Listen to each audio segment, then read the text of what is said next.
Hadirin hadirat yang rahmati Allah Subhanahu wa taala. Topik yang kita bahas pada kesempatan kali ini adalah beberapa renungan dan nasihat kepada orang-orang yang mereka sedang bersedih. Sungguhnya kehidupan dunia ini ya berisi dengan ujian. Dan Allah Subhanahu wa taala telah menekankan hal ini dalam banyak ayat. Ya linabluwahum ayyuhum ahsanu amala. Kata Allah Subhanahu wa taala, sungguh ya alladzi khalaqal mauta wal hayata, Allah yang telah menciptakan kematian dan kehidupan buat apa? Liyabluwahum ayyuhum ahsanu amala, untuk menguji mana di antara mereka yang ya amalnya yang terbaik. Ya, Allah juga berfirman, hal ata 'alal insanu hina minad dahri lam yakun syai'an madhkura inna khalaqnal insana min nutfatin amsyajin nabtalih. Ya, sungguh kami menciptakan manusia dari nutfah, ya dari air mani, ya buat apa? Nabtalih, untuk mengujinya. Jadi memang Allah ciptakan kita untuk diuji. Karenanya ya, seorang di atas muka bumi ini harus sadar bahwasanya dia diciptakan untuk diuji oleh Allah Subhanahu wa taala. Maka semua orang diuji, tidak ada seorang pun yang tidak diuji oleh Allah Subhanahu wa taala. Dan kita tahu semua orang pernah bersedih atau sebagian mereka sedang bersedih, ya. Tapi kalau semua orang pernah bersedih, semuanya pernah bersedih. Tidak ada yang pernah luput dari kesedihan. Dengan ujian yang bermacam-macam. Ada orang diuji berkaitan dengan hartanya, ya, diberi ekonomi yang sulit, penuh dengan hutang, dililit hutang.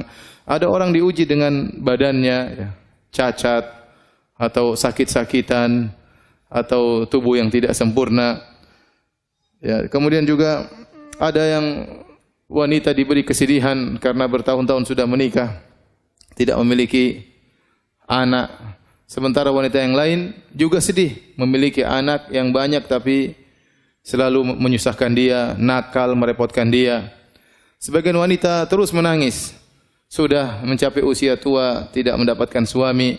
Sementara banyak wanita yang menangis mendapati suami yang selalu menyesakkan hatinya, selalu memukulnya, selalu menyedihkannya.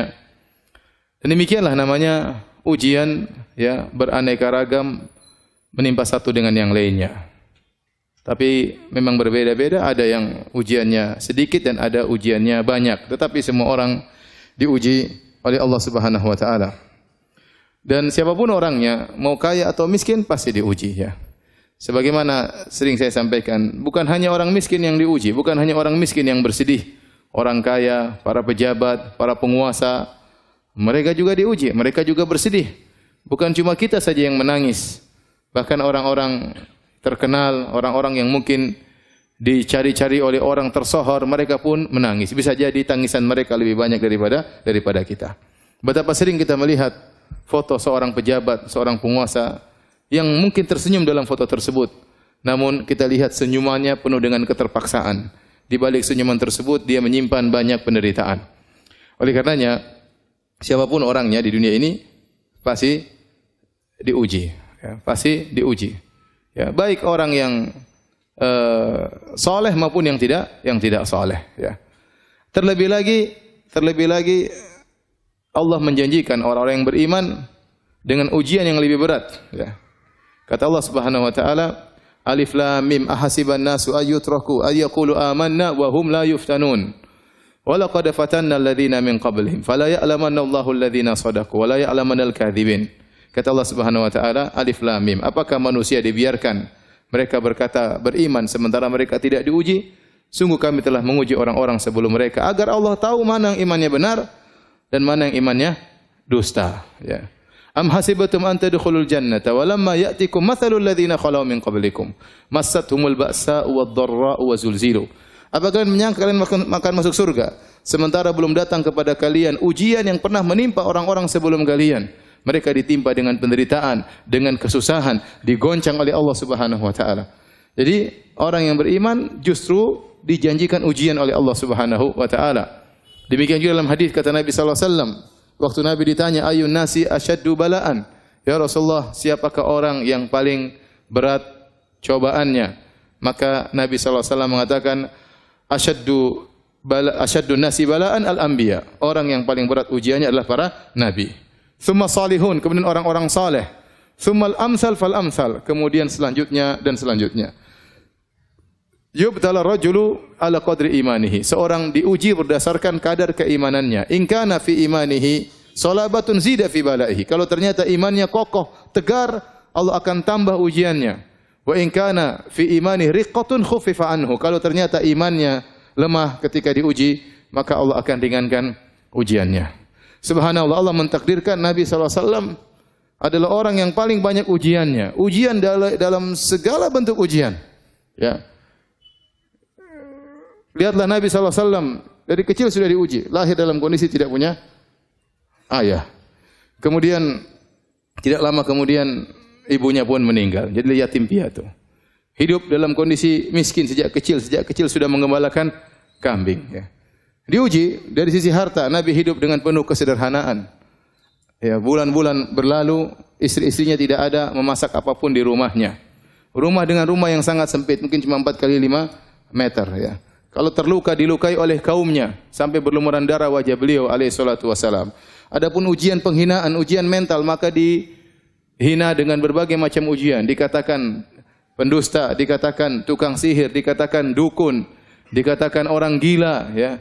Dikatakan memutus silaturahmi, segala ya, julukan yang terburuk yang ada di zaman itu ditempelkan kepada Nabi sallallahu alaihi wasallam. Kalau dikatakan ujian tentang kehilangan orang yang dicintai, maka Nabi diuji dengan meninggalnya Khadijah radhiyallahu taala anha, istri yang sangat dia cintai, yang 25 tahun hidup bersama Nabi, tidak pernah mengangkat suara di hadapan Nabi sallallahu alaihi wasallam. Bagaimana tempat curhatnya selama ini, kemudian Nabi ditinggal oleh Khadijah radhiyallahu taala anha di saat-saat Nabi lagi membutuhkan tempat untuk curhat. Tatkala itu lagi desakan kaum musyrikin, intimidasi kaum musyrikin lagi di puncak-puncaknya, tiba-tiba Allah memanggil Khadijah radhiyallahu taala anha. Kalau dikatakan apakah Nabi tidak pernah diuji dengan meninggalnya? Ya, anak-anaknya, semua anak-anak Nabi sallallahu alaihi wasallam meninggal dalam kehidupannya kecuali Fatimah radhiyallahu taala anha. Nabi punya anak 7 orang, semuanya meninggal, 6 orang di masa kehidupan Nabi sallallahu alaihi wasallam. Abdullah meninggal, Qasim meninggal, ya, Zainab meninggal, Ruqayyah meninggal, Ummu Kulthum meninggal, Ibrahim terakhir meninggal di pangkuan Nabi sallallahu alaihi wasallam sampai Nabi menangis. Nabi berkata, "Innal qalba la yahzan wa innal aina la tadma wa la naqulu illa bima yurdi rabbana wa inna bi firaqika ya Ibrahim la mahzunun." Sungguh mata ini mengeluarkan air mata. Sungguhnya hati ini sangat bersedih. Dan kami tidak mengucapkan kecuali kata-kata yang mendatangkan keridhaan Allah Subhanahu wa taala. Wa inna bi firaqika ya Ibrahim la mahzunun. Sungguh kami dengan kepergianmu wahai anakku Ibrahim sangat bersedih. Semua ujian dihadapi oleh Nabi sallallahu alaihi wasallam. Cuma satu mungkin saya bilang Nabi tidak diuji, yaitu Nabi tidak diuji dengan kecacatan. Kenapa? Karena beliau seorang nabi. Tidak pantas dia seorang cacat, akan menjadi bahan hinaan oleh orang-orang musyrikin, orang-orang kafir. Adapun ujian yang lain, ujian harta Nabi diuji. Ujian terluka Nabi diuji, sakit 2 kali lipat. Anas bin Malik waktu datang kepada Nabi sallallahu alaihi wasallam, kemudian dia meletakkan tangannya, maka Nabi panasnya sangat tinggi. Ya Rasulullah, innaka la tu'ak wa'kan syadidan. Ya Rasulullah, sungguhnya engkau mengalami panas yang sangat panas, ya. Kata Nabi sallallahu alaihi wasallam, ini u'ak kama yu'aku rajulani minkum. Sungguhnya aku kalau merasa demam 2 kali lipat seperti kalian. Ya, Nabi diracun, ya, sampai Nabi sallallahu alaihi wasallam meninggal karena bekas racun yang diberikan oleh wanita Yahudi tatkala di Khaybar. Ya, selama 3 tahun atau 4 tahun Nabi mengalami sakit racun tersebut. Puncaknya tatkala Nabi sallallahu alaihi wasallam tahun 11 Hijriah, baru kemudian Nabi sallallahu alaihi wasallam meninggal akibat racun yang sudah terpendam hampir 4 tahun tersebut sallallahu alaihi wasallam. Oleh karenanya, waktu Nabi sallallahu alaihi wasallam mendatangi seorang wanita yang sedang meratapi anaknya meninggal dunia, maka Nabi sallallahu alaihi wasallam datang wanita tersebut di kuburan, dia sedang meratapi anaknya. Nabi mengatakan, "Ya hadhihi, isbiri." Wahai fulanah, bersabarlah. Wattaqillah, bertakwalah kepada Allah. Maka wanita tersebut marah, dia mengatakan, "Ilaika anni, pergi engkau dariku. Innaka lam tusab bi musibati." Kata wanita ini, engkau tidak merasakan apa yang aku rasakan. Engkau tidak pernah menerima musibah seperti yang aku terima. Subhanallah. Nabi bukan cuma 1 anak yang meninggal. 6 orang anak meninggal dia hadapi. Ya, kemudian Nabi SAW tetap menegurnya, maka dia pun sadar ternyata itu Rasulullah SAW, maka dia pun minta uzur. Kata Nabi SAW, "Innama sabru inda sadamatil ula." Sungguhnya kesabaran itu adalah pertama kali tatkala seorang ditimpa dengan musibah. Jadi setiap kita terkena musibah, kita ingat ada orang yang jauh teladan kita, yang sangat alim, yang sangat bertakwa kepada Allah. Ternyata kehidupannya penuh dengan musibah. Dialah siapa? Rasulullah sallallahu alaihi wasallam. Ya. Oleh karenanya, hadirin dan hadirat Allah Subhanahu wa taala, ada beberapa nasihat yang ingin saya sampaikan ya pada kesempatan kali ini agar meringankan beban kesedihan yang dialami oleh kita. Karena siapa di antara kita sih yang tidak pernah bersedih? Terkadang kesedihan itu datang berkelanjutan, silih berganti ya. Yang pertama yang harus kita sadari bahwasanya demikianlah tabiat dari kehidupan. Namanya kehidupan isinya ujian. Sebagaimana tadi saya sudah singgung di mukaddimah pengajian. Dan Allah Subhanahu wa taala berfirman, "Laqad khalaqnal insana fi kabad." Sungguh kami ciptakan manusia fi kabad. Yukabit, yaitu dalam kondisi susah payah. Sejak dia lahir dalam kesusahan, lahir dalam kondisi ya, keluar dalam kondisi menangis ya. Tangisan yang menyedihkan atau menyenangkan orang di sekitarnya ya. Kemudian setelah itu hidup dengan kepayahan, ditimpa dengan sakit ya, kemudian merangkak dan seterusnya ya. Kemudian dia pun setelah besar dia harus bekerja, mencari nafkah, ya, entah diterima pekerjaan atau tidak, belum dimarahin bosnya, ya, harus berjalan di bawah terik matahari. Ya, namanya manusia semuanya susah. Ya. Kemudian dia pun kalau mau menikah, ya, harus kumpulkan uang untuk mahar, kerja keras. Ya. Lihat berapa banyak jomblo yang sekarang belum bisa menikah, penderitaan yang bertubi-tubi menimpa mereka, penderitaan yang belum bisa mereka hindarikan sampai sekarang. Kenapa? Tidak punya duit. Cari duit untuk cari mahar. Begitu sudah cari mahar, kemudian melamar, terkadang ditolak. Penderitaan berikutnya. Semua datang orang kepada saya, Ustaz, saya sudah melamar. Nanti kenapa belum nikah? Sudah melamar, Ustaz. Kenapa? Aduh, ditolak, Ustaz. Kasihan. Kita ngelihatnya itu sedih gitu. Tapi bagaimana lagi ya? Ya. Belum lagi ternyata sudah ngelamar, dapat istri. Belum tentu dapat istri solehah. Ternyata istri ini ternyata bawa penderitaan, menambah amal soleh untuk bersabar.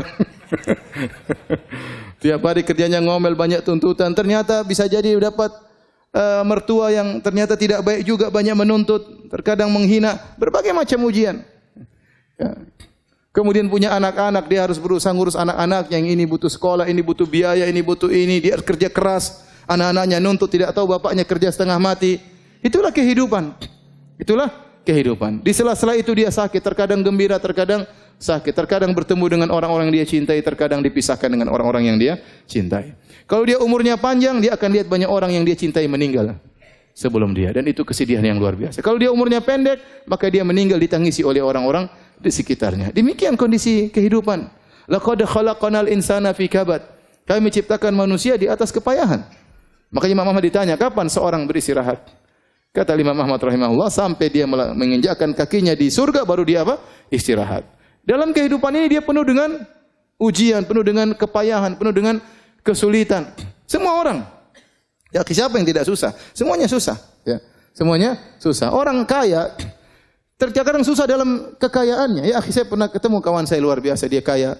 Cerita tentang perusahaan. Saya enggak jarang dengar, tapi cerita ini begini. Usaha kemudian terkadang naik turun, harga lagi turun, pusing. Ya. Kemudian kalau sudah mau Lebaran mukir THR, setengah mati. Apalagi kalau ternyata pegawai 1.000 orang, THR 1.000 orang berapa orang? Berapa duit? Orang-orang pegawai yang miskin-miskin pada senang mau Lebaran. Dia yang mau kasih gaji setengah mati. Jadi masing-masing ada ujiannya. Ya. Antum kira presiden, antum kira pejabat tidak susah, mereka juga susah. Di balik kegembiraan mereka, di balik kemewahan yang mereka miliki, mereka hidup dengan kegelisahan. Ya, betapa banyak yang demikian. Oleh karenanya ini tabiat dari kehidupan, kondisi kehidupan isinya adalah ujian. Maka Anda jangan berangan-angan terlepas dari ujian. Semua orang diuji, cuma bedanya ada yang sedikit, ada yang banyak, itu saja. Oleh karenanya syair yang diucapkan oleh Imam Syafi'i rahimahullahu taala, dia mengatakan mihanuz zamani katsiratun la tanqadi wa sururuhu ya'tika kal ayadi. Sungguhnya ujian kehidupan itu tidak terputus-putus, kata Imam Syafi'i. Ini menunjukkan bagaimana beliau banyak diuji. Apalagi beliau ulama, orang soleh, pasti banyak ujiannya. Mihanuz zamani katsiratun la tanqadi, kata beliau. Ujian kehidupan, ujian zaman terus tidak terputus-putus. Wa sururuhu ya'tika kal a'yadi. Adapun kesenangannya datang sesekali seperti hari Eid, sesekali aja datang. Ya, oleh karenanya kita harus sadar bahwasanya ya dunia ini isinya adalah ujian. Isinya adalah ujian ya. Antum ingat ayat tersebut, laqad khalaqnal insana fi kabad. Sungguhnya manusia diciptakan, Allah menciptakan manusia dengan kepayahan. Baik. Ini yang pertama. Yang kedua, hadirin dan hadirat yang Allah Subhanahu wa taala, ya. Ingatlah bahwasanya yang menguji kita dengan ujian ini, ya, yang menimpakan kita musibah ini adalah Allah Subhanahu wa taala. Allah Subhanahu wa taala berarti ya sengaja, ya, Allah dengan hikmahnya sengaja menimpakan musibah ini kepada kita. Allah telah memilih kita untuk diuji dengan ujian ini dan Allah tahu ujian ini pas buat kita. Allah tatkala mentakdirkan ujian ini bagi kita, misalnya seorang kehilangan anaknya, seorang kehilangan barangnya, seorang mungkin terluka, seorang mungkin harus bercerai, banyak musibah yang Allah tahu berarti memang ini pantas buat kita atau pas buat kita dan kita memang bisa untuk menghadapinya. Maka seorang ridha dengan keputusan Allah Subhanahu wa taala. Apalagi seorang tahu bahwasanya yang menentukan, mentakdirkan adanya musibah ini adalah Arhamur Rahimin. Adalah zat yang Maha Pengasih lagi Maha Penyayang. Yang lebih sayang kepada dia daripada seorang ibu kepada anaknya. Ya. Lallahu arhamu bi ibadihi min hadhihi biwaladiha. Allah lebih sayang kepada hamba-hambanya daripada seorang ibu terhadap anaknya. Jadi, kalau Allah kasih kita musibah, kasih kita ujian, ya udahlah, ini berarti memang Allah sudah takdirkan. Dan Allah memilih buat kita ujian tersebut, berarti kita sebenarnya sanggup untuk menghadapinya. Karena Allah telah berfirman, la yukallifullahu nafsan illa wusaha. Allah tidak memberi luar kemampuan. Jadi kalau kita berusaha, bersabar, berdoa, tegar, insyaallah kita bisa menghadapi ujian ini. Dan ini memang pas, kadarnya sesuai yang Allah kehendaki. Ini dia ujiannya sekian. Kadarnya sekian. Makanya dari hadis yang sudah saya sebutkan, Allah memberi ujian kepada seorang hamba. In kana fi imanihi salabatun zida fi balaihi. Kalau ternyata imannya kokoh, Allah tambah. Berarti Allah memberi ujian sesuai dengan kadar yang pas buat kita. Maka seorang begitu diuji, sabar. Sabar, dia tahu bahwasanya ini adalah ujian yang memang harusnya bisa dia hadapi. Kemudian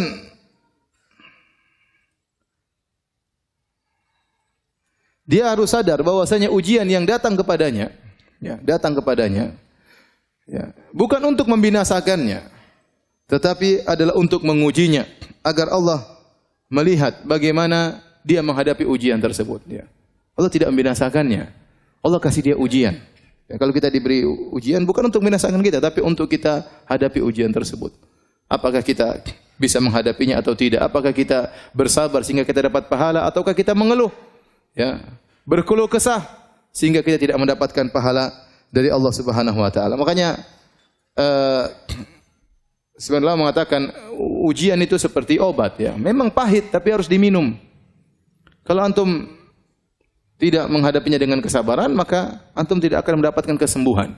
Ya, pasti ada sesuatu pada diri kita sehingga Allah kasih ujian tersebut. Yang ujian tersebut fungsinya seperti obat. Ya sudah, hadapi saja.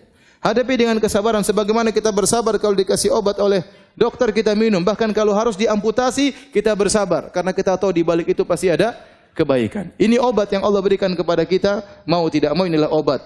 Maka hadapi, minumlah obat tersebut, yang pahit tersebut, yang tidak enak tersebut, agar kita bisa mendapatkan kesembuhan dari penyakit yang sedang kita hadapi. Kemudian di antara hal yang perlu kita ingat, Allah kasih kita musibah, ya. Allah kasih kita ujian. Di antara hikmahnya agar Allah ingin melihat seorang hamba beribadah dengan berbagai macam model ibadah. Ada orang diberi ibadah dengan ibadah bersyukur, maka dikasih kenikmatan agar Allah lihat dia bagaimana bersyukur kepada Allah. Terkadang Allah kasih dia musibah agar Allah lihat bagaimana cara dia beribadah kepada Allah dalam kesulitannya. Ya. Dan betapa banyak ibadah yang muncul tatkala orang dalam penderitaan yang tidak mungkin dilakukan oleh seorang yang sedang menghadapi kenikmatan, mendapati kenikmatan. Coba antum bayangkan seorang tatkala sedang diuji, hatinya benar-benar terenyuh kepada Allah Subhanahu wa taala. Harapannya hanya kepada siapa? Allah Subhanahu wa taala. Kalau dia berdoa dia menangis. Yang itu mungkin tidak didapatkan oleh orang-orang yang dapat kesenangan. Ya. Seorang kalau dalam kenikmatan mungkin dia salat sekedar mau nangis, apa yang mau dia tangisi? Apa yang mau dia tangisi? Sampai seperti ada lelucon ya. Ada seorang imam di Mekah. Saya diceritain wallah alam benar atau tidak ya, tapi lelucon namanya Syekh Al-Muhaisini. Syekh Al-Muhaisini dia punya murattal Quran ya. Kalau antum mendengar murattalnya dia sering nangis. Dan dia punya masjid di daerah di Mekah. Orang banyak yang iktikaf juga di masjid tersebut. Dan dia kalau salat sering nangis ya. Kemudian suatu hari ada seorang dari Mesir kemudian salat situ senang dengar imamnya salat sambil nangis-nangis. Kemudian dia tanya, "Siapa imamnya itu?" Maka orang berkata namanya Al-Muhaisini. Sementara di samping-samping ada hotel-hotel namanya Al-Muhaisini, Al-Muhaisini. Itu yang punya hotel-hotel ini? Iya. Sudah punya hotel masih nangis katanya. Jadi maksud saya bisa jadi memang seorang dalam ketentramannya, dalam kebahagiaannya dia menangis, tapi itu jarang. Ibadah yang keluar dari hati seorang tatkala sedang diuji dengan musibah itu luar biasa, ya. Luar biasa. Makanya terkadang seorang lilit utang, dia berdoa kepada Allah Subhanahu wa taala. Dan utangnya tidak dilunas-lunaskan oleh Allah Subhanahu wa taala. Karena Allah tahu kalau utangnya lunas dia berhenti berdoa kepada Allah Subhanahu wa taala.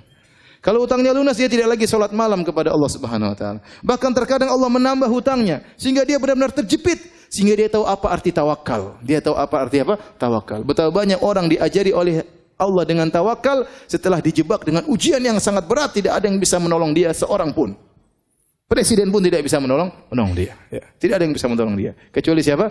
Allah. Maka dengan adanya ujian, adanya musibah, adanya penderitaan, maka Allah Subhanahu wa taala ingin mengetahui dari seorang hamba agar hamba itu beribadah dengan berbagai macam model ibadah. Ada ibadah syukur, ada ibadah apa?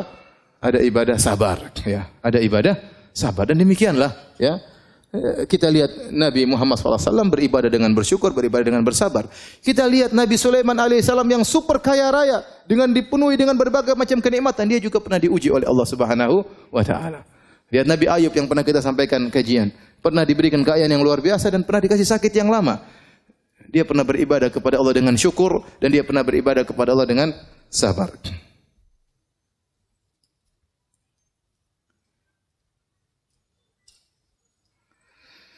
Kemudian ingat, jika Anda diuji oleh Allah Subhanahu wa taala, Anda bersabar, maka sungguhnya Anda dalam kebaikan.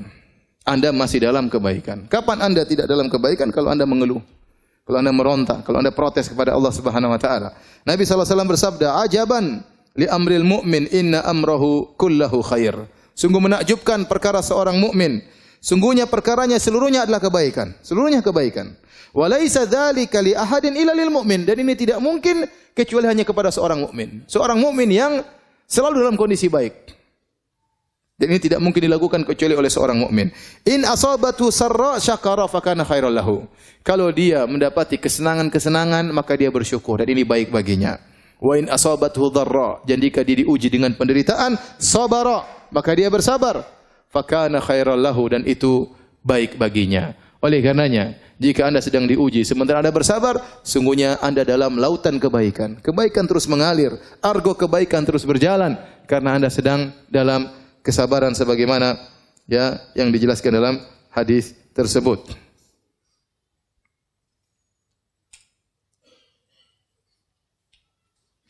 Oleh karena dalam hadis disebutkan kata Nabi sallallahu alaihi wasallam, "Ma min ahadin minal muslimin."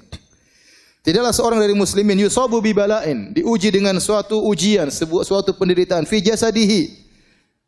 Penderitaan di badannya, dia sakit atau yang lainnya. Illa amarallahu ta'ala al-hafazata alladhina yahfazunahu. Kecuali Allah akan perintahkan kepada malaikat al-hafazah, para penjaga, para pencatat amalan-amalan hamba. Uktubu li abdi fi kulli yaumin wa lailatin mithla ma kana ya'malu minal khair. Maka tulislah bagi hambaku kebaikan terus mengalir setiap hari, siang dan malam, seperti yang biasa dia lakukan dari kebaikan yang dia lakukan. Madama mahbusan fiya, selama dia ya tertahan gara-gara ya fi wathaqi, karena dia sakit, dia sabar dengan penderitaan tersebut. Jadi seorang kalau bersabar, saya katakan tadi, argo pahalanya jalan terus. Argo pahalanya jalan terus, ya sudah. Kapan Anda mengeluh? Kapan Anda protes kepada takdir Allah Subhanahu wa taala, maka argonya berhenti. Argonya berhenti. Maka seorang kalau terbetik dalam hatinya, kenapa tidak selesai-selesai? Lawan itu dari iblis, itu dari setan. Lawan. Ya. Yakin bahwasanya kadarnya Allah tahu. Allah kasih musibah, kasih penderitaan, Allah tahu seberapa penderitaannya dan kadarnya sampai kapan Allah Maha tahu. Kita berdoa kepada Allah, kita cari solusi, tetapi kita bersabar menghadapi ujian tersebut. Kenapa? Karena argo pahala jalan terus. Malaikat catat terus pahalanya, meskipun dia tidak bisa melakukan amal-amal ibadah yang biasanya dia lakukan. Pahalanya jalan terus. Kemudian juga di antara dalil bahwasanya kalau engkau bersabar dalam ujian, berarti kau dalam kebaikan. Sabda Nabi sallallahu alaihi wasallam, "Man yuridillahu bihi khairan yusib minhu." Barang siapa yang Allah kehendaki kebaikan baginya, Allah berikan musibah baginya. Berarti tanda kebaikan adalah Allah berikan musibah. Nabi mengatakan demikian, "Man yuridillahu bihi khairan." Barang siapa yang Allah menghendaki kebaikan baginya, yusib minhu, Allah berikan musibah baginya. Musibah dalam berbagai macam musibah. Ya, ada yang musibah pada anaknya, ada musibah pada hartanya, ada musibah pada suaminya, ada musibah pada istrinya. Ada orang diuji dengan kekayaannya, ada orang diuji dengan kemiskinannya, ada orang diuji dengan sakit yang dia alami, ya. Dan banyak. Ada orang diuji dengan tuduhan yang tidak baik kepadanya. Ada orang diuji dengan kerabatnya, diuji dengan kakaknya dan adiknya, dengan tetangganya. Oleh karenanya, selama kita diuji dan kita bersabar, sungguhnya berarti Allah masih menghendaki kebaikan bagi kita. Dalam hadis yang lain kata Nabi sallallahu alaihi wasallam, "Idza ahabballahu qauman ibtalahum." Kalau Allah mencintai suatu kaum, Allah uji mereka. Jika Allah mencintai suatu kaum, idza ahabballahu qauman ibtalahum, Allah menguji mereka. Dalam hadis yang lain, idza aradallahu bi 'abdil khaira ajjala lahul uqubata fid dunya. Jika Allah menghendaki kebaikan bagi seorang hamba, Allah segerakan hukumannya di dunia. Wa idza arada bi 'abdihi syarra amsaka anhu bi dzambihi hatta yuwafiyahu yaumal qiyamah. Jika Allah menghendaki keburukan bagi seorang hamba, Allah tidak kasih dia musibah. Allah tahan dosanya, nanti Allah akan balas pada hari kiamat kelak dengan balasan yang sempurna. Oleh karena jika seorang diuji dan dia bersabar, yakinlah dia masih dalam kebaikan. Argo pahala terus berjalan. Di antara hal yang perlu kita renungkan, bahwasanya terkadang Allah kasih musibah kepada kita untuk mengangkat derajat kita di surga. Dalam satu hadis kata Nabi SAW, Inna rajula la yakunu lahu 'inda Allahil manzilah fama yablughuha bil amal fama yazalu yabtalihi bima yakrahu hatta yuballighahu iyyaha. Kata Nabi sallallahu alaihi wasallam, sungguhnya seorang benar-benar dia memiliki kedudukan di sisi Allah Subhanahu wa taala. Namun Allah tidak bisa mengangkat dia ke posisi tersebut dengan amal solehnya. Artinya apa? Allah lihat amal soleh dia sedikit, tidak cukup. Pahala dia tidak cukup untuk mendongkrak dia untuk naik ke derajat yang tinggi tersebut. Fama yazalu yabtalihi, maka Allah terus mengujinya. Allah terus memberikan musibah kepadanya. Bima yakrah, dengan perkara yang dia tidak sukai. Hatta yuballighahu iyyaha, sampai Allah pun menyampaikan dia pada derajat tersebut.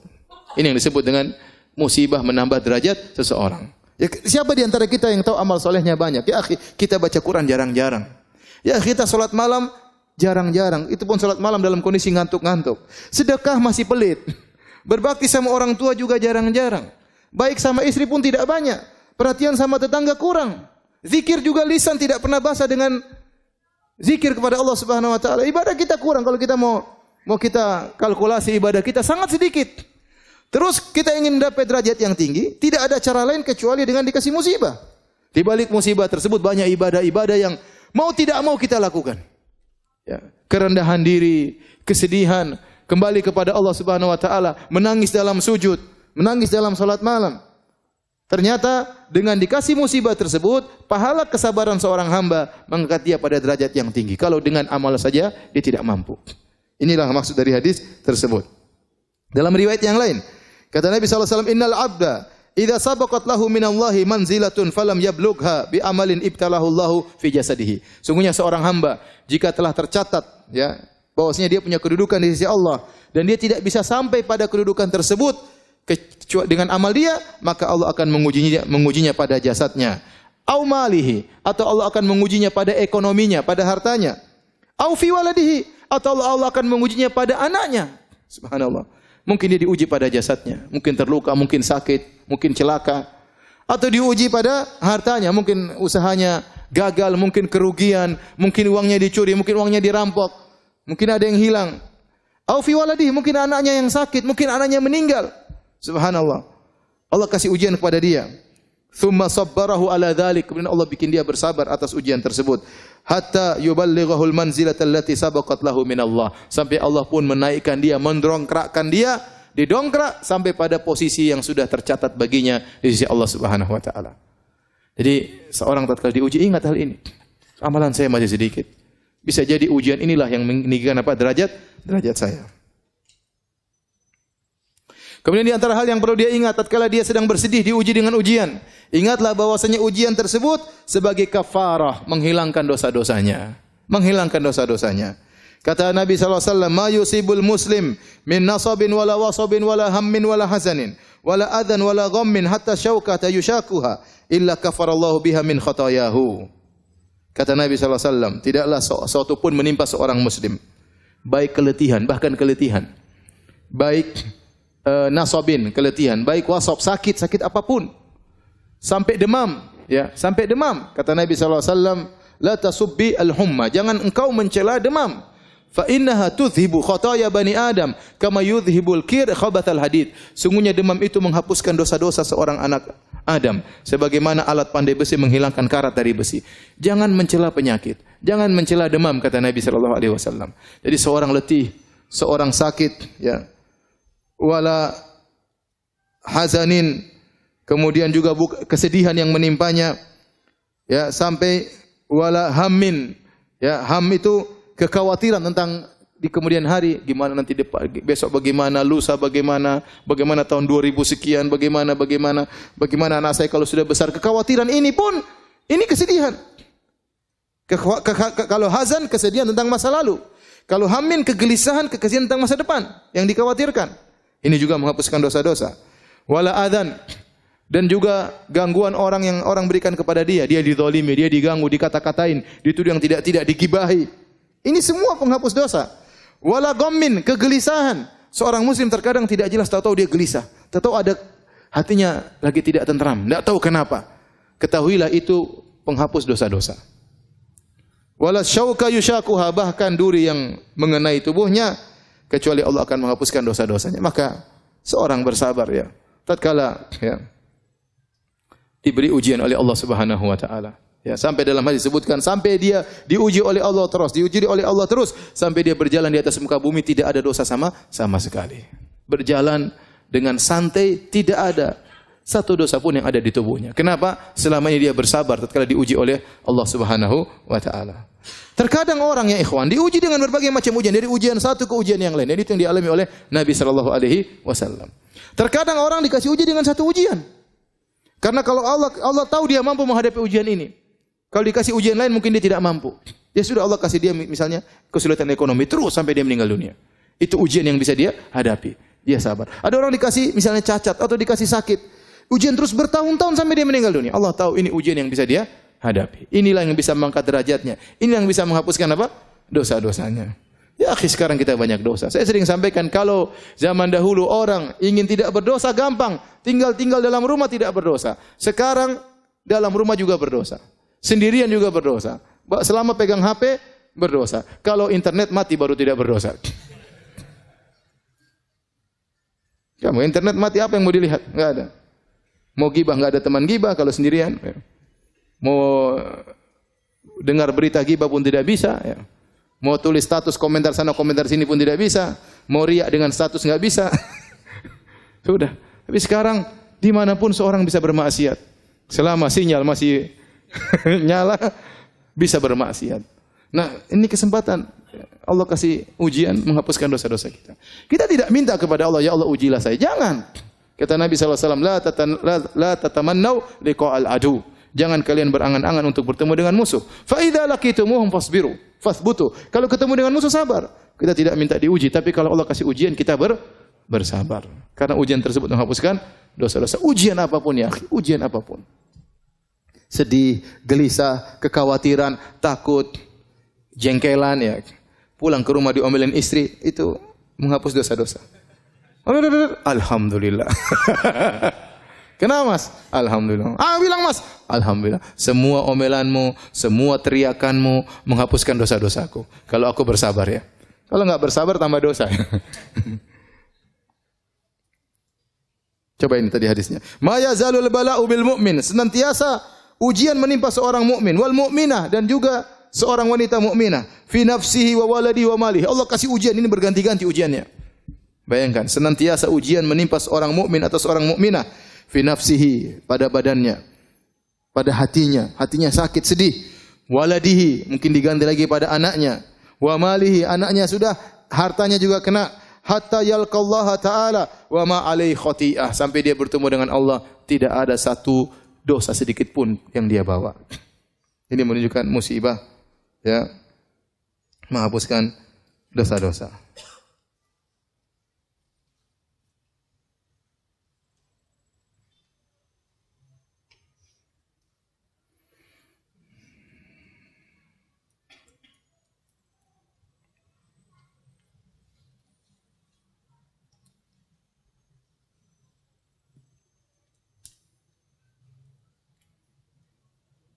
Dalam satu hadis dari Jabir bin Abdullah dari Imam Ahmad dengan sanad yang sahih.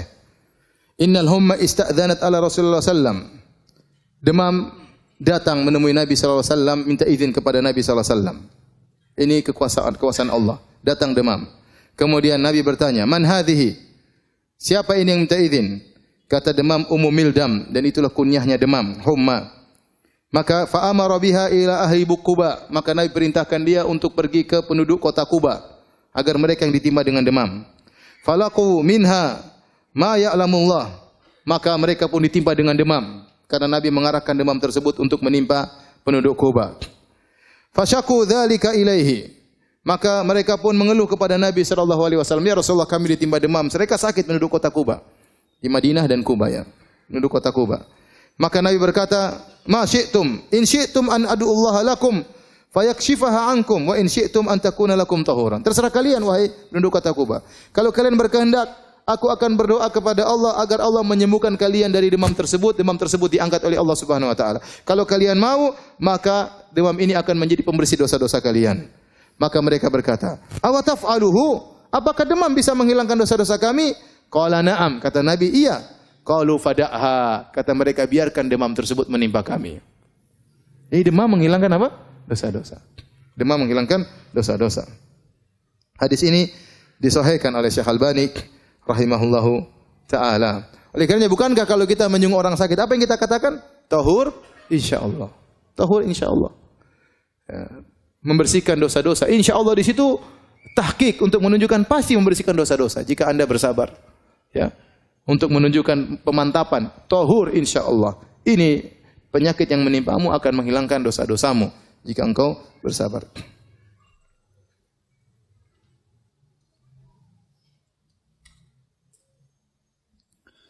Baik.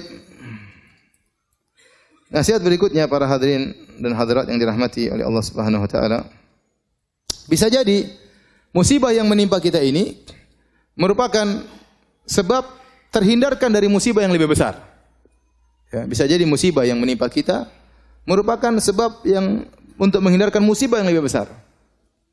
Kata Imam Ibnu Qayyim rahimahullah taala, kalau Anda sulit memahami hal ini, renungkanlah kisah Nabi Khadir dengan anak yang dia bunuh. Kata Allah Subhanahu wa taala, fantalaqa hatta idza laqiya gulaman faqatalah. Qala aqtalta nafsan zakiyatan bighairi nafsin laqad ji'ta syai'an nukra. Waktu Nabi Khadir jalan Nabi Musa ketemu dengan seorang anak, kemudian dengan wahyu dari Allah maka Nabi Khadir pun membunuh anak tersebut. Nabi Musa mengingkari. Bagaimana kau bisa membunuh seorang anak yang tidak punya salah sama sekali? Kalau dia bunuh orang, kita boleh bunuh, dia enggak punya salah. Maka kemudian di belakangan Nabi Khadir menjelaskan, ya. Fa ammal ghulamu fa kana abawahu mu'minaini fa khashina ayyurhiqahuma tughyana wa kufra. Fa aradna ayyubdilahuma rabbuhuma khairan minhu zakatan wa aqraba ruhma. Ya. Sungguhnya anak yang saya bunuh tersebut tentu menyedihkan kedua orang tuanya atau tidak?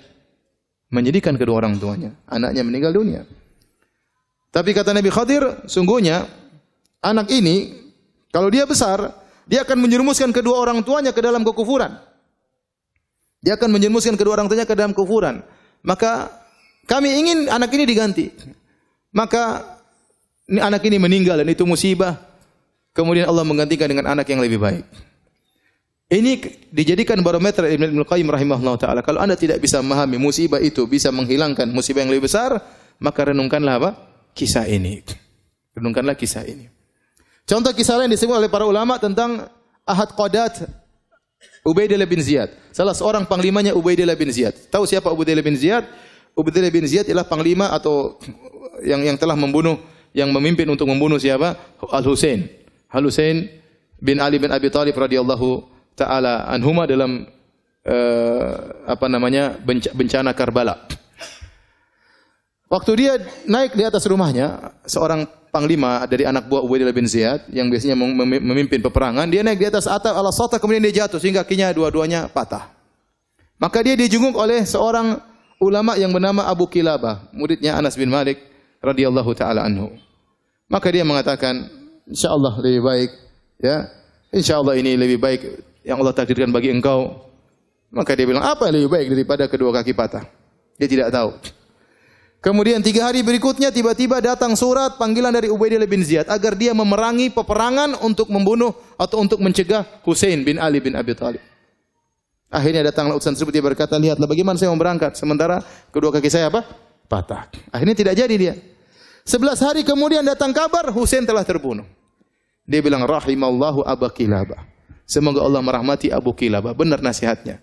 Seandainya saya tidak jatuh, saya akan pimpinan perang untuk membunuh siapa? Al-Husain. Kita tidak tahu. Subhanallah. Bisa jadi musibah tersebut ada musibah yang lebih besar yang Allah hindarkan dari kita dengan terkena musibah kecil tersebut.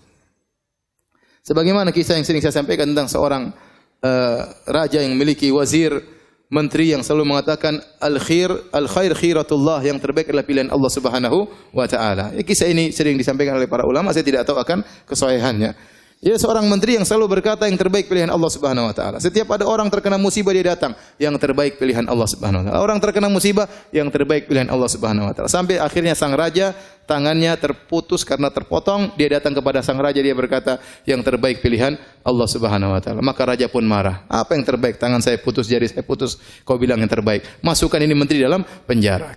Begitu dimasukkan di penjara, dia mengatakan, yang terbaik pilihan Allah. Saya di penjara pun adalah yang terbaik.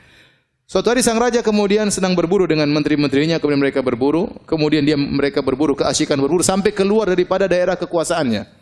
Sampai akhirnya dia terjebak ke suatu kaum yang mereka menyembah berhala atau menyembah arwah, dan mereka ingin menangkap orang supaya dikurbankan kepada sesembahan tersebut. Akhirnya sang raja ditangkap dengan pengawal-pengawalnya, semua ditangkap dan semuanya dibakar atau dipanggang atau dibunuh untuk arwah mereka. Ketika sang raja ingin dibunuh, tiba-tiba ada seseorang dari penyembah berhala tersebut berteriak, ini tidak pantas orang ini untuk disembahkan kepada Tuhan kita. Kenapa? Tangannya ada yang cacat jarinya.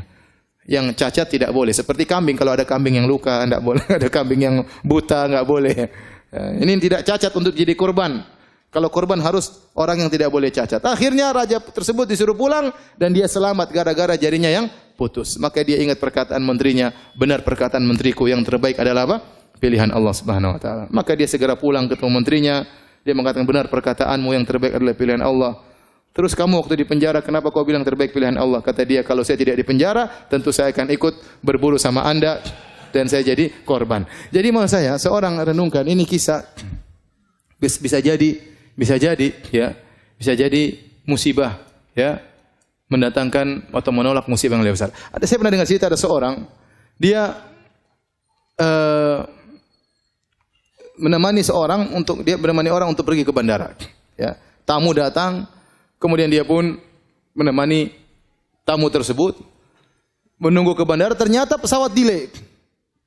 Harusnya dia sudah pulang ke rumah, mungkin sudah tidur siang atau tidur malam. Saya lupa waktunya, mungkin sudah tidur malam. Namun gara-gara ngantar temannya ini, padahal dia lagi sibuk, setiap ngantar lihat jam, aduh, kok enggak. Ternyata pesawat delay dan karena dia enggak enak dia nungguin. Musibah.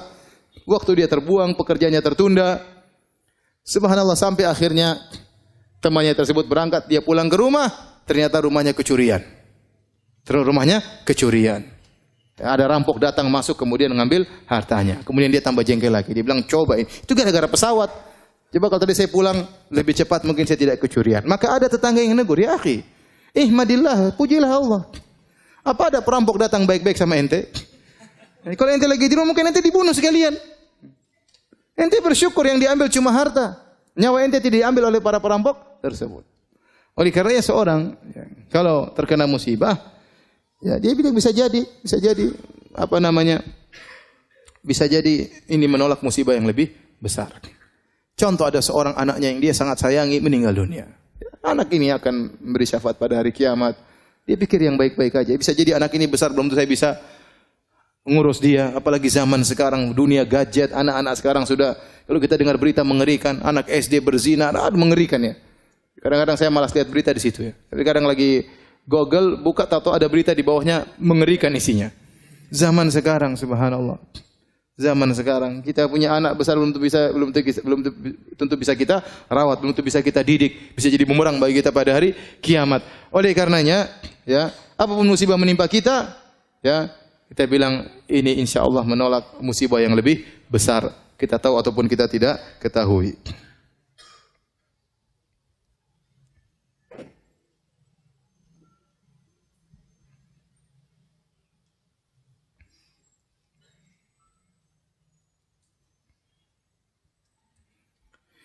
Anda ditimpa musibah oleh Allah Subhanahu wa taala agar Anda tahu bagaimana bersyukur yang benar. Terkadang seorang tidak tahu rasa syukur, nikmatnya syukur kecuali setelah dikasih apa?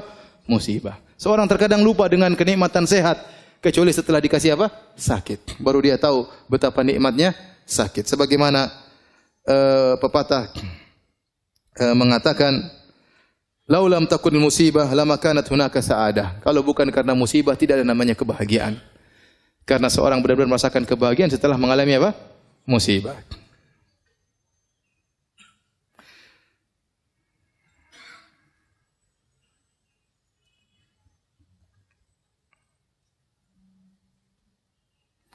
Di antara hal yang bisa meringankan seorang tatkala sedang bersedih, dia harus beriman dengan masalah takdir. Dia tahu bahwasanya seluruh yang menimpanya ini sudah ditakdirkan oleh Allah Subhanahu wa taala.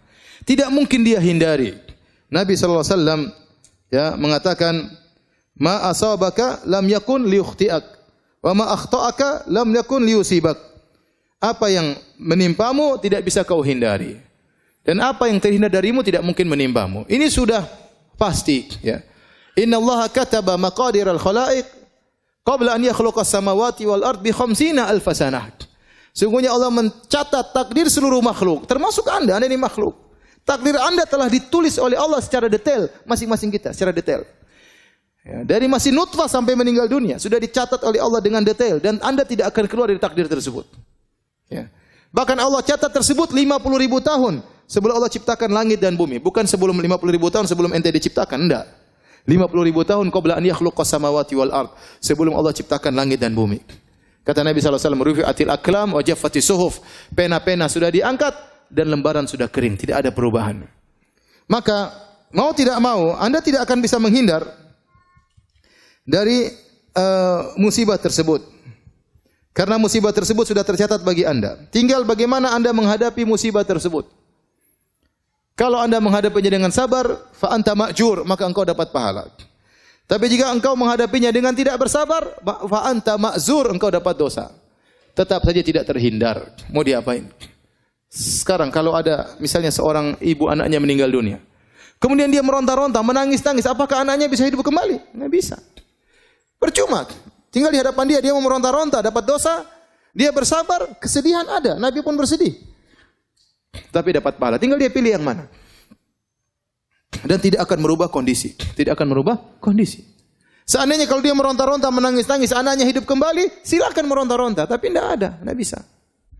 Sebagian ibu-ibu, subhanallah, saya dengar berita sedih sekali. Saya tahu ada seorang wanita, ya, sudah ngaji, kemudian sampai bercadar, kemudian anaknya meninggal. Kemudian dia teriak-teriak, dia marah-marah, "Kembalikan anakku, kembalikan." Tidak terima. Ya, subhanallah. Inilah ujian, ya.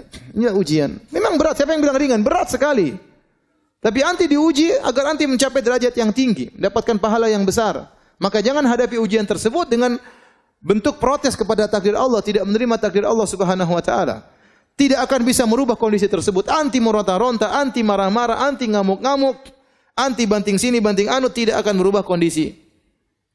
Oleh karenanya apa yang menimpa kita tidak mungkin kita hindari. Yakin ini sudah ditakdirkan oleh Allah Subhanahu wa taala. Mau apa lagi? Qadarullah. Makanya kalau dapat musibah bilang apa? Qadarullah, sudah. Itu langsung menenangkan hati kita. Ya sudah, mau diapain? Ya. Qadarullah, mau diapain? Ya. Kita sudah berusaha, ternyata salah. Kita sudah menjaga anak kita sudah obati ke rumah sakit, qadarullah, mau diapain? Mau diapain? Ya. Ustaz, istri saya kurang ajar, ya sudah, qadarullah, mau diapain? Ente sudah nyari, ente sudah searching di Facebook kan? Cari yang ini, sudah verifikasi lagi, sudah semuanya. Sudah tanya semua, sudah ternyata salah Ustaz. Ya qadarullah, hadapi ujian tersebut. Mau diapain? Mau diapain?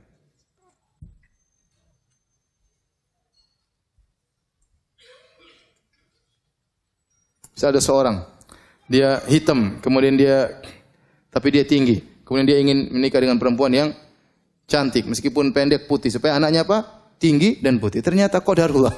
Anaknya hitam, pendek, pesek. Ya sudah, qadarullah. Ente sudah berusaha. Apa boleh buat? Itu namanya qadarullah.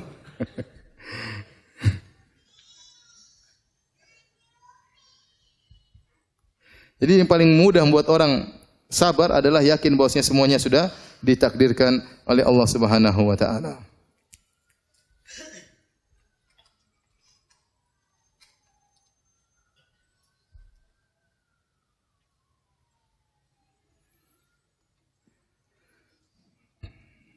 Kalau seorang tatkala ditimpa musibah, dia dapati dirinya kurang bersabar, maka latihlah dirinya untuk bersabar. Kalau dia latih dirinya untuk bersabar, dia akan bersabar. Kata Nabi sallallahu alaihi wasallam, innamal hilmu bittahallum wa innamal ilmu bitta'allum. Ya, wa man yatasabbar yusabbirhullah. Barang siapa yang berlatih diri untuk bersabar, Allah akan buat dia sabar. Tadinya merontak, ingin memberontak, ingin berteriak, sabarkan diri. Latih diri kita. Setiap ada masalah langsung qadarullah. Inna lillahi wa inna ilaihi raji'un. Langsung ucapkan tersebut. Meskipun jengkel, meskipun marah. Itu kalimat luar biasa. Kalau kita kena musibah, kita bilang qadarullah, itu langsung buat hati kita tenang. Kita langsung bilang inna lillahi wa inna ilaihi raji'un. Semuanya kita ini milik Allah. Mobil kita, rumah kita, harta kita, anak kita, semuanya milik Allah. Kalau Allah ingin ambil, terserah. Inna lillahi wa inna ilaihi raji'un. Itu membuat kita benar-benar sangat mudah untuk bersabar. Maka latih diri untuk bersabar. Kata Nabi SAW, man yatasabbar yusabbirhullah. Barang siapa yang melatih diri untuk bersabar, maka Allah akan mudahkan dia untuk bersabar. Kemudian di antara hal yang membantu kita untuk mengurangi kesedihan, perbanyak berzikir kepada Allah Subhanahu wa taala. Dan ini Allah perintahkan kepada Nabi sallallahu alaihi wasallam. Ya. Fasbir ala ma yaqulun wasabbih bihamdi rabbika qabla tulu'i syamsi wa qabla ghurubiha. Kata Allah Subhanahu wa taala, sabarlah engkau wahai Muhammad atas apa yang mereka ucapkan. Mereka mengatakan engkau orang gila, engkau pemutus silaturahmi, engkau dukun. Mereka mengatakan tentang Allah yang tidak benar, yang membuat hatimu jengkel. Fasbir ala ma yaqulun. Sabarlah atas perkataan mereka. Wasabbih bihamdi rabbika qabla tulu'i syamsi wa qabla ghurubiha. Dan bertasbihlah kepada Rabbmu sebelum terbit fajar dan sebelum terbenam matahari.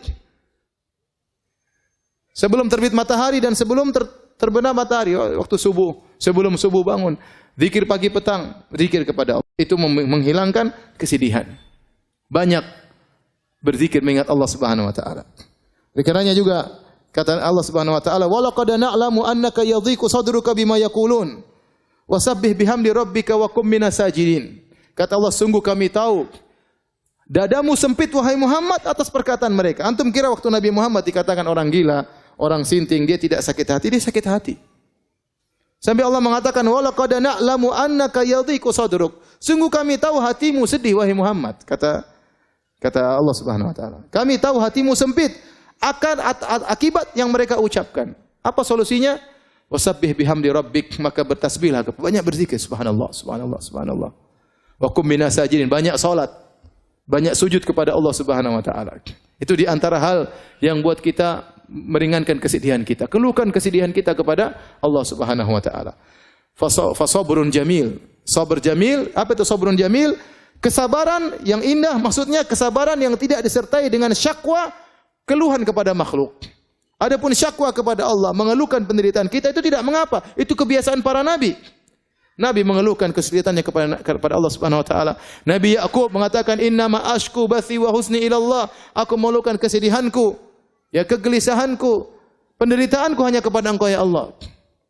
Semua para anbiya mereka mengeluhkan kepada Allah Subhanahu wa taala. Nabi Zakaria, Rabbi inni wahanal 'azmu minni washta'ala ar-ra'su syaiba wa lam akum bidu'aika rabbi syaqiyya. Ya Allah, aku sudah tua, tulangku sudah rapuh. Aku masih ingin punya anak. Aku tidak pernah ya putus asa dari berdoa kepada Engkau. Seorang ya tatkala ditimpa dengan kesedihan, banyak bertasbih, banyak berzikir. Ala bi dzikrillah tatmainnul qulub. Ketahuilah dengan berzikir kepada Allah, maka hati menjadi tenang. Jangan terlalu banyak syakwa kepada orang lain. Sekarang model zaman sekarang ini sedikit-sedikit mengeluh di Facebook, status berubah-ubah terus. Ini yang saya lihat, aduh. Terkadang di penuntut ilmu terkadang begitu. Terkadang ustadz begitu. Ya, akhi subhanallah, ribut sama istrinya kemudian dia perang status di Facebook. Kita yang lihat malu. Anda sedih, percuma Anda sampaikan di status, tak ada faedahnya. Keluhkan kepada Allah, bangun malam berdoa kepada Allah subhanahu wa ta'ala, banyak zikir, itu yang bisa menghilangkan kesedihan Anda, mengurangi kesedihan Anda. Pun Anda status, apa orang-orang belum tentu membantu. Orang mungkin malah mengejek, orang mungkin malah merendahkan ente. Anda kira dengan Anda melemparkan status tersebut, kemudian kesedihan hilang? Enggak.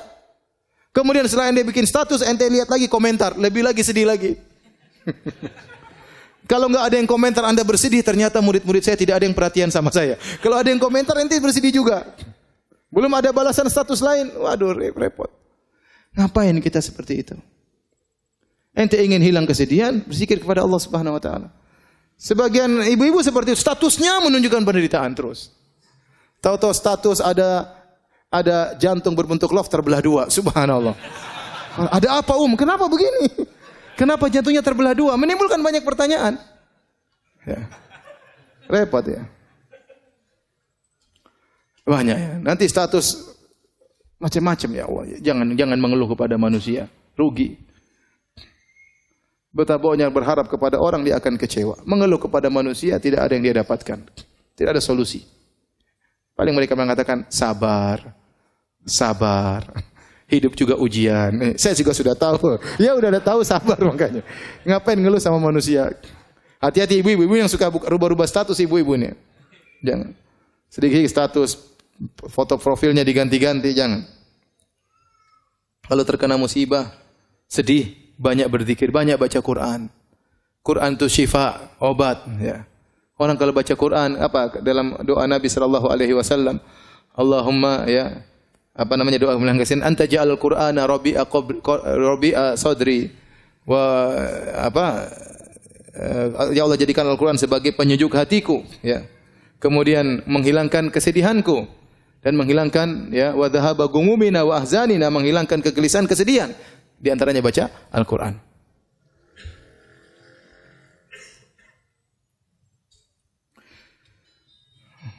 Kemudian di antara hal yang membantu kita untuk menghilangkan kesedihan, yaitu jangan memutar kembali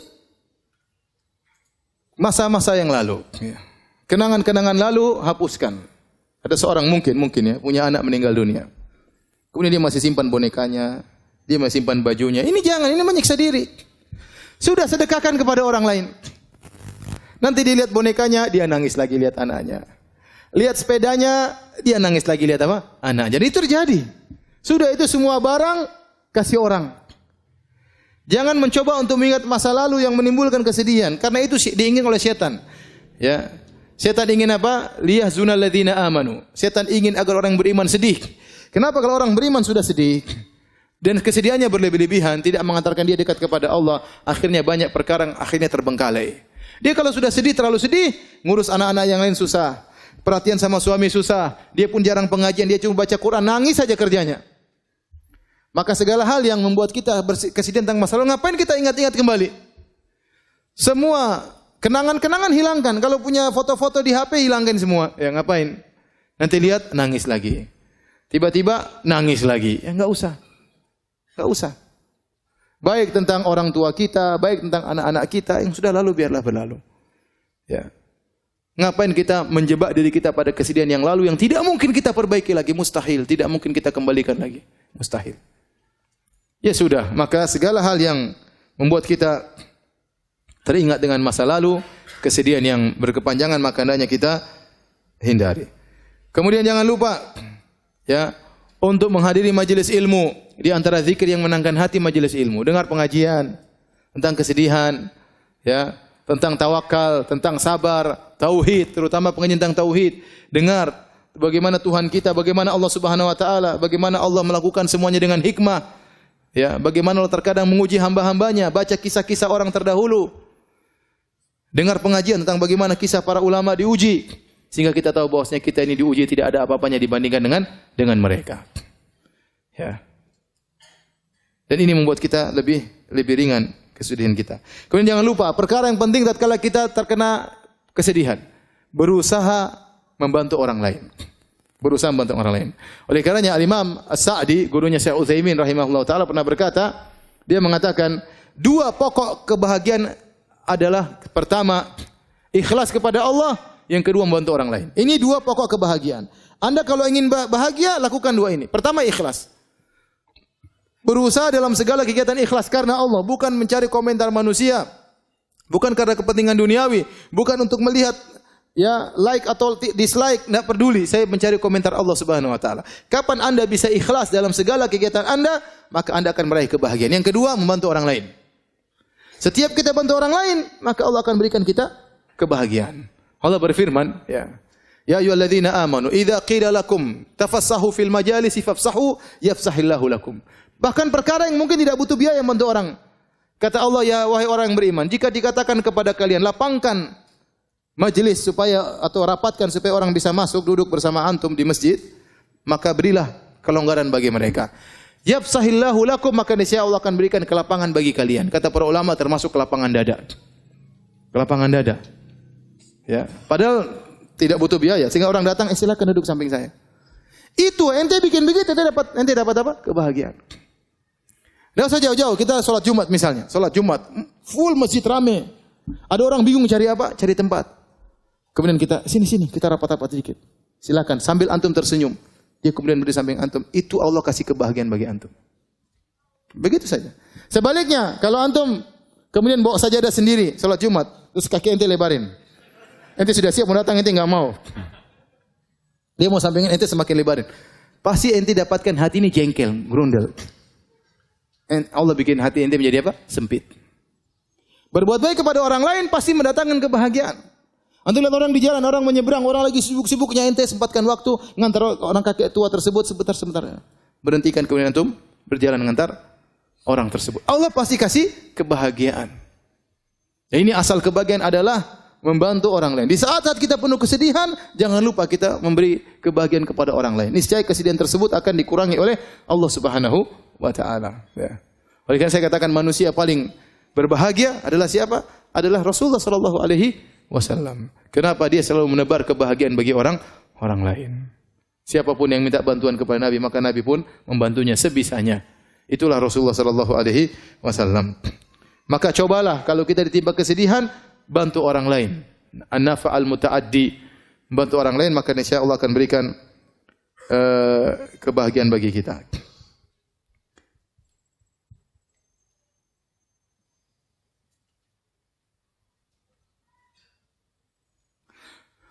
Kemudian aku lagi sedih.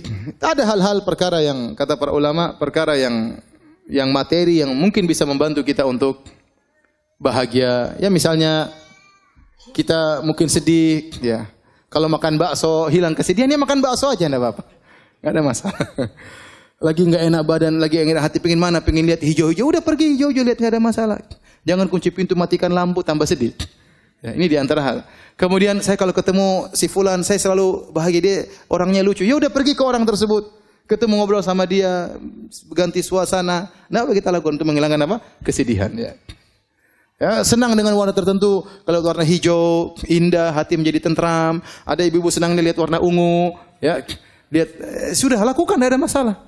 Ini termasuk perkara-perkara yang bisa menambah, ya, menghilangkan kesedihan. Kemudian hindari hal-hal yang bisa mendatangkan kesedihan bertambah. Contoh nonton berita, sukanya nonton berita kriminal. Tambah sedih enggak? Tambah sedih. Waduh, sedih. Berita tentang selingkuh, semakin sedih ketakutan. Waduh, sudah gini suami saya selingkuh. Ketakutan luar biasa. Pelakor, apa namanya? Pelakor tadi?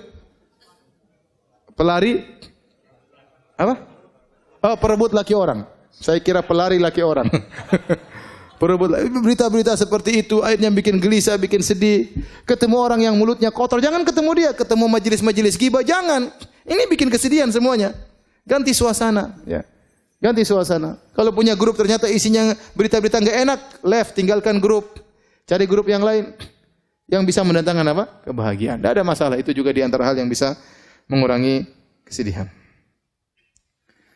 Kemudian yang terakhir, hadirin Allah Subhanahu wa taala, kalau kita terkena musibah, usahakan musibah tersebut kita ringankan dengan beberapa perkara, di antaranya ya